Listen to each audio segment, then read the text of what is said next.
Welcome back to The Line. This week, the New Mexico Public Education Department announced that 95% of students who were not reading at a third grade level were promoted to the fourth grade. And the PED also said the majority of parents were not notified that their children had fallen behind in reading skills. But Albuquerque Public Schools later in the week told local media that the district was in fact notifying parents in different ways, and the information used by the state wasn't telling the whole story, Tom.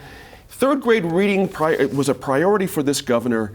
And I'm just curious I know how I feel about this, but I'm curious, when you first heard this 95% number, did it ring for you? Did that ring true for you immediately? Because I'm going to tell you right now, it didn't for me.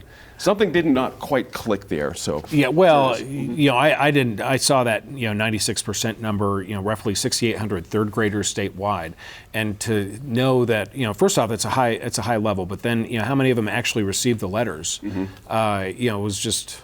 That's unconscionable because it's state law, and state law says that if you're not meeting proficiency, you have to send out a letter. It's not an option; it's state law. Okay. And so the fact that some school districts decided that they wanted to maybe take a pass on this, we've got this handled, I think reinforces an issue that's been in place for quite a while.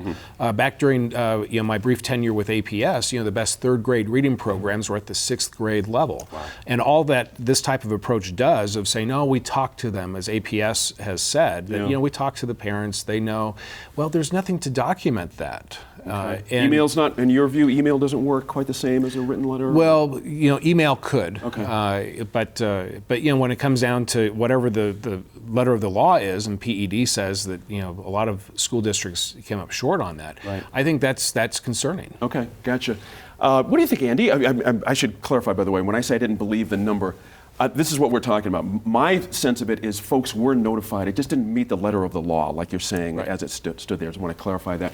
Andy, what do you think on this one? This is interesting when you think about, this has been a huge issue for the governor since day one, literally. Does she have an opening here? Is this what she needs? Yeah, this reminded me a lot of the Tough on Crime stuff that we came through. It's whether it's just a coincidence or actually good timing, I think you're going to see some of these things cited in the session coming up. She's been pushing this. A couple different lawmakers have been pushing this unsuccessfully, and I think now you're going to see people on the floor saying this is a problem, and we're going to point to this report that PED released. So I think, yeah. Interesting. Laura, what do you think? Andy, it's not good timing or coincidence. It's a clear.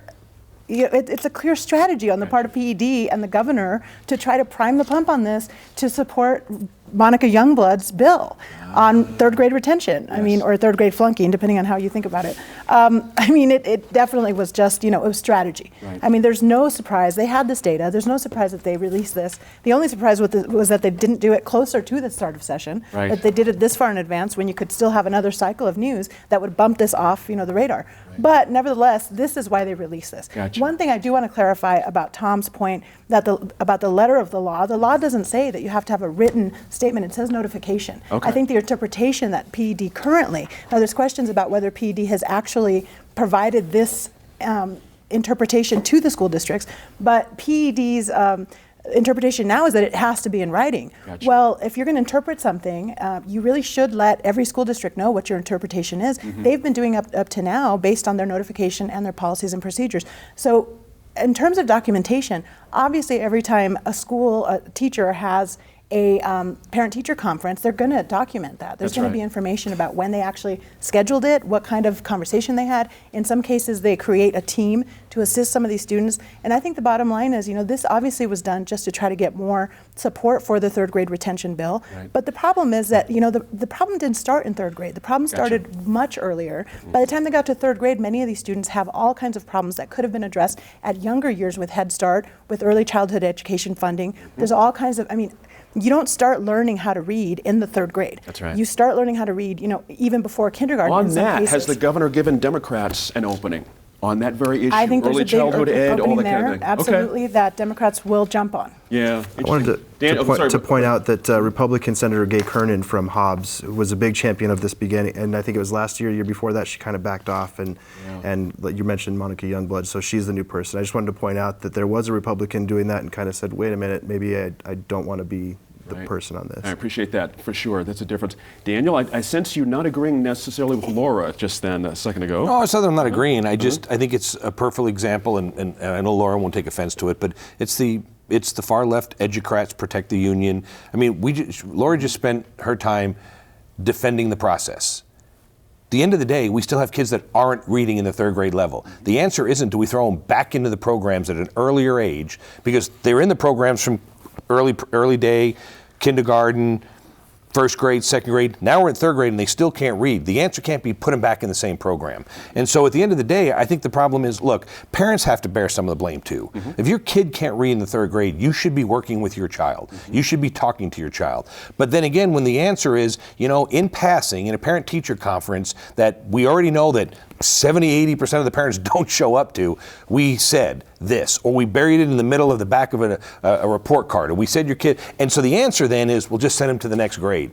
And we're seeing that this philosophy has really, really hurt kids in New Mexico, because if they can't read in third grade, by the time they get to 7th and 8th grade, they have zero ability to interact school-wise, and they start dropping off like flies, and they start dropping out. And so I think that, But does that not make Laura's point even stronger? So- that early childhood ed No, is the antidote. No, to because everything when we you just hear talked people about. say stuff like Head Start, there's not a single report that says Head Start's been successful. As a matter of fact, there's multiple reports that said it has been a complete disaster from the beginning. Outside of Head Start. But here's the thing. Go ahead, I don't disagree with what Dan is saying about that the real problem is the kids not being able to read, obviously.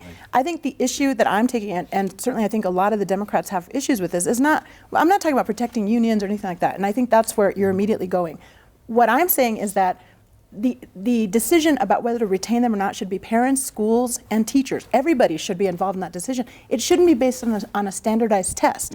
And that's been one of the problems with this bill and this idea, is that it's based on, if you didn't make a certain mark on a standardized test, then you're going to be held back. But we know the and problem. there's huge problems with the standardized But we know the test. problem has been, and I'm not saying that, I'm not a standardized test guy, I'm not saying that, but we've had the law that lets the parents have the input, and we know what's happened. The parent walks in, the school says, I don't think you want to do this to little Johnny. The parent says, move him anyway. We've had social promotion, which has been an unmitigated disaster in the state of New Mexico, and the answer has got to stop being, well, we're going to bring this village together, and we're going to roll the dice, we're going to take a vote, and if somebody's feelings are upset, we're going to move the kid on. It's got to be either you perform and you're ready to go, We get about 30 or you're seconds not. here. Is it not, all the science I've read on this is that social promotion in some cases can be harmful. Some folks feel it's not. Some folks feel it just washes out by 6th, 7th, 8th grade, being held back. It's not that big of a deal.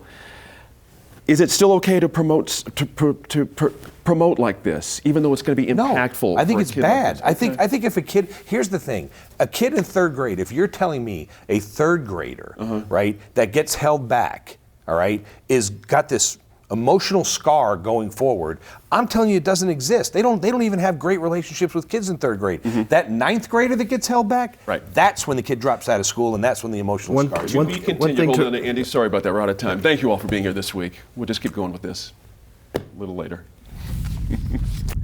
I'm Gene Grant. Thanks for joining us for New Mexico in Focus. On Tuesday, January 17th, New Mexico PBS will air Governor Susana Martinez's State of the State address.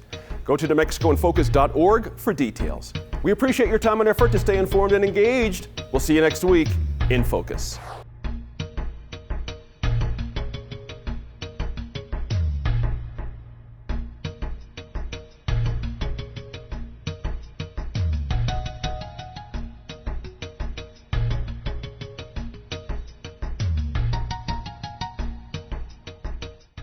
Funding for New Mexico in Focus provided by the McCune Charitable Foundation and the Nalita E. Walker Fund for KNME TV, the KNME TV Endowment Fund, and viewers like you.